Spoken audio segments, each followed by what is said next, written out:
మీ child phone కావాలని ఊరుకూరికే అడుగుతున్నారా? ఒకవేళ మీరు ఫోన్ తీసేసుకుంటే ఏడుస్తున్నారా? ఫోన్ ఇస్తేనే అన్నం తింటామని మారం చేస్తున్నారు.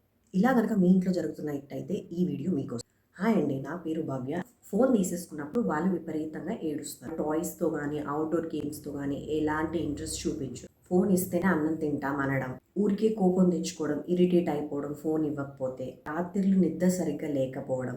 ఇలా గనక మీ పిల్లల్లో మీరు చూసుంటే గనక వాళ్ళు ఫోన్ మీద చాలా డిపెండెంట్‌గా అయిపోతున్నారు. మనకు తెలియకుండానే మనం ఫోన్‌ని వాళ్ళకి అలవాటు చేసేస్తాం. వాళ్ళు ఏడుస్తున్నప్పుడు ఫోన్ ఇవ్వడం, వాళ్ళు ఫుడ్ సరిగ్గా తినట్లేదని ఫోన్ ఇచ్చి తినిపించడం. మనం బాగా బిజీగా ఉన్నప్పుడు కూడా వాళ్ళు డిస్టర్బ్ చేస్తుంటే ఫోన్ ఇచ్చేస్తాం మనం. మరి ఎలా పిల్లల్ని ఫోన్ అడిక్షన్ నుంచి బయటికి తేవచ్చో ఇప్పుడు చూద్దాం. రెడ్యూస్ స్క్రీన్ టైం అంటే మీరు ఫోన్ ఇవ్వడం మెల్లిమెల్లిగా తగ్గించండి. ఒక్కసారి తగ్గించొద్దు. ఫర్ ఎగ్జాంపుల్ ఇవాళ మీకు అనిపించిన ఫోన్‌కి బాగా ఎడిక్ట్ అయిపోతున్నారని చెప్పి రేపటి నుంచి సడెన్‌గా కట్ చేయడం లాంటివి చేయకండి. మీరు రెగ్యులర్‌గా ఒక 2 అవర్స్ ఆఫ్ స్క్రీన్ టైమ్ ఇస్తే గనక దాన్ని స్లోగా కట్ చేయండి. చెప్తూ కట్ చేయండి అది కూడా. నువ్వు డైలీ 2 అవర్స్ చూస్తున్నావు అది మంచిది కాదు అని ఎక్స్‌ప్లెయిన్ చేసి నువ్వు 1 అవర్ చూడు అని కట్ చేయండి. ఫస్ట్ 1 అవర్ కట్ చేయండి. స్లోగా అది అలవాటయిన తర్వాత హాఫ్ అన్ అవర్‌కి కట్ చేయండి. అది కూడా అలవాటయిపోయిన తర్వాత ఆ half an hour to 15 minutes to other యాక్టివిటీస్‌కి డైవర్ట్ చేయండి. Create phone free time.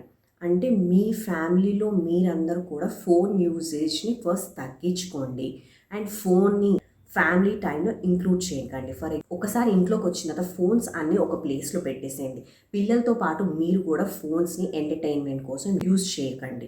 Meal టైంలో కూడా హ్యాపీగా అందరూ కూర్చొని మాట్లాడుకుంటూ తినడం, ఫోన్స్‌ని కంప్లీట్‌గా అవాయిడ్ చేయండి. ఏం చేస్తామంటే ఫస్ట్ పిల్లలకి తినిపించేసి తర్వాత మనం తినడం చేస్తాం. సో అలా చేయకుండా పిల్లలతో పాటు మీరందరూ కూడా కూర్చొని ఫ్యామిలీ మెంబర్స్ అందరూ కూడా కూర్చొని తినండి. బెడ్ టైంకి ముందు ఫోన్ వాచింగ్‌ని స్ట్రిక్ట్‌గా అవాయిడ్ చేయండి. ఇలాంటి హ్యాబిట్స్ వల్ల ఫ్యామిలీ బాండింగ్ అనేది పెరుగుతుంది. పిల్లల్లో కూడా మంచి హెల్తీ హ్యాబిట్స్ అనేవి అలవాటు.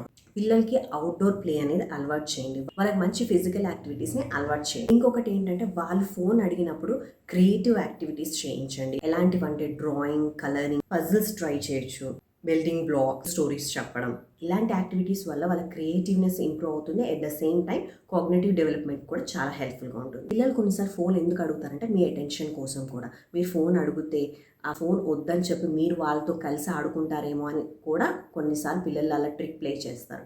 So you best spend quality time with your children. Phone అనే కాదు, ఎనీ ఎలక్ట్రానిక్ ఐటమ్స్ పిల్లలకి వీలైనంత తక్కువ ఇవ్వండి. టూ మచ్ స్క్రీన్ టైం అనేది పిల్లల ఎమోషనల్ డెవలప్మెంట్, స్లీప్ టైంని, క్రియేటివిటీ అండ్ బిహేవియర్ని చాలా డిస్టర్బ్ చేస్తుంది. మనం పేరెంట్స్గా వాళ్ళకి ఒక రియల్ లైఫ్ ఎక్స్పీరియన్స్ని ఇవ్వాలి. టెక్నాలజీని ఎంతవరకు యూజ్ చేసుకోవాలా ఆ బ్యాలెన్స్ అనేది మనం ముందు నుంచే వాళ్ళకి ఇన్కల్క్యులేట్ చేయాలి. If you feel my videos are useful, please do like, share and comment.